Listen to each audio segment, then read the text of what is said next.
Hi there, gorgeous, and a very happy drugstore December to you. If you have not heard, every video coming out the entire month is drugstore themed. I'm also doing 5 videos a week, so if you'd like to be notified of new drugstore videos all month long, please subscribe, and thank you in advance if you do.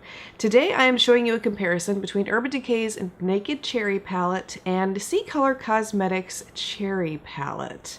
I can't recall if it was in late 2018 or early 2019 when I had a lot of requests to compare Rimmel's Crimson palette to Urban Decay's Naked Cherry palette because a lot of people were thinking that it was a dupe.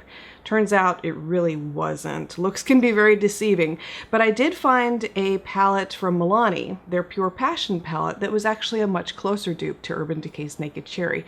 The only problem there was you could only get either 7 or 8 shades that were an exact match between the two palettes, so it didn't dupe the entire palette.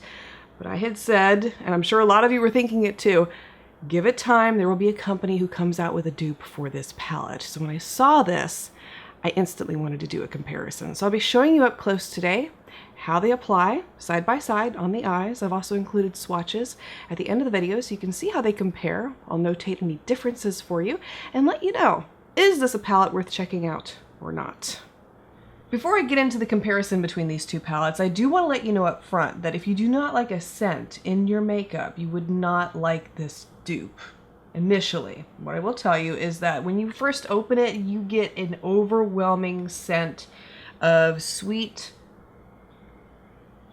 floral cherry. That's the best way I know how to describe it. It's initially very strong when you first get it, but I've noticed that since I've had the dupe palette, which I've had for a couple weeks now, it doesn't smell anywhere near as strongly as when I first received it. And when I opened it just now, I didn't get hit with the scent in the face. And to be able to smell it, I have to really hold it up to my nose. So I wanted to let you know that up front. If scents do bother you, there is an initial scent with the dupe. Now, there are no names in the dupe palette, so to reference each of the eyeshadows that I'm applying here today, I will be referring to the Urban Decay names. And I think I'm going to apply the Urban Decay palette to this eye and the dupe to this eye. The eyeshadow I'm taking from these palettes is the one called Feels, and I'm going to be applying that into the crease.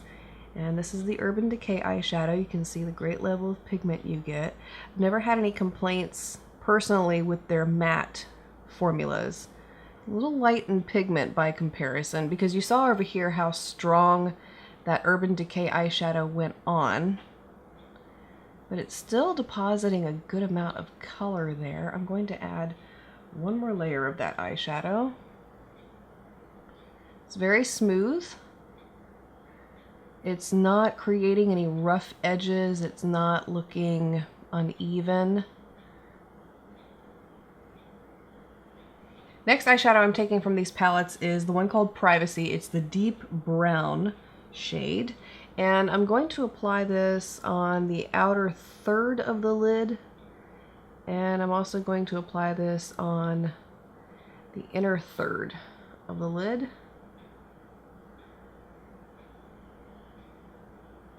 Same shade from the dupe palette. We'll apply it in the same manner over here.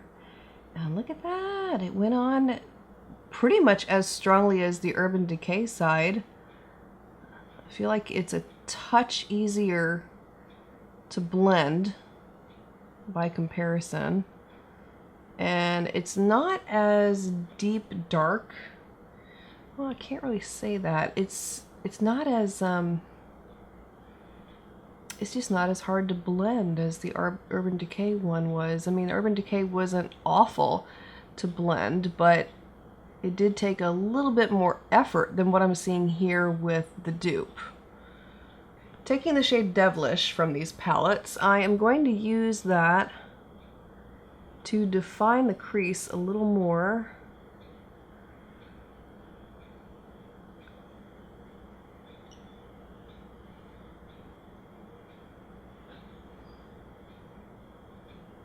Now, I would normally cut this next part out, but I'm going to show it to you so you get to see how this look comes together.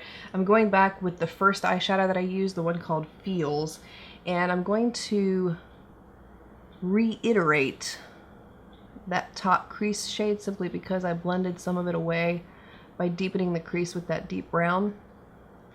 And I want you to see that there is a transition shade to the brow bone. So that's why I'm going back and applying more of it. And for the middle part of the lid that I've left blank there, I have used the shade Young Love before in a look very similar to this in a past video, and it popped really well against all of these colors. It was simply stunning. I'm going to go a different direction this time though and take the shade Bang Bang. Use that on the center of the lid. I just wanted to give you an option of another kind of look that you could do with these palettes if you like how the look has turned out up to this point. I would apply this wet also, but I'm applying it dry so you can see the difference, if there is any difference between the two in terms of quality. But so far, I'm not seeing a difference in quality. They look to be very comparable to one another. If not, this side may actually be a little bit better in terms of blendability.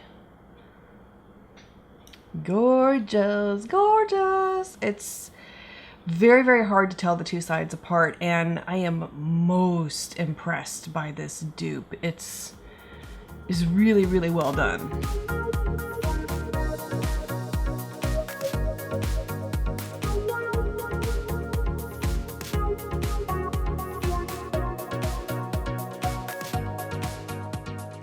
And just like you saw in the up-close application with the shade that I used on the inner half of the lids, there are some slight color variations. If you really study the shades side by side in the up-close swatches here, you may be able to pick up on them, but they're so incredibly minute that I don't feel like it's worth picking on, especially when you look at the tremendous price savings to be had between these two palettes. And quite honestly, like I had mentioned, I like some of the shades better in the Ccolor Cosmetics palette compared to the Urban Decay Naked palette. Now, if you ask me how the two wore side by side, unfortunately I didn't record a wear test for you on it. I'm sorry about that. But with me, I've always had a problem with Urban Decay eyeshadows muddying at the end of the day and starting to turn into the same color on my eyes. And the Naked Cherry palette tends to do that on me also.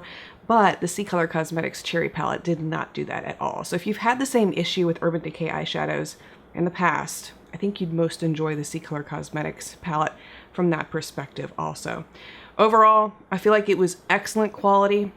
If you take the smell out of the equation, you let it air out a little bit, it's a wonderful palette, absolutely worth checking out. And if you're interested in it, I will have it linked for you below. Let me know your thoughts. If you've had the opportunity to try it out, feel free to share your experience with it also. Thank you so much for taking the time to watch. I look forward to seeing you again tomorrow for another video in Drugstore December.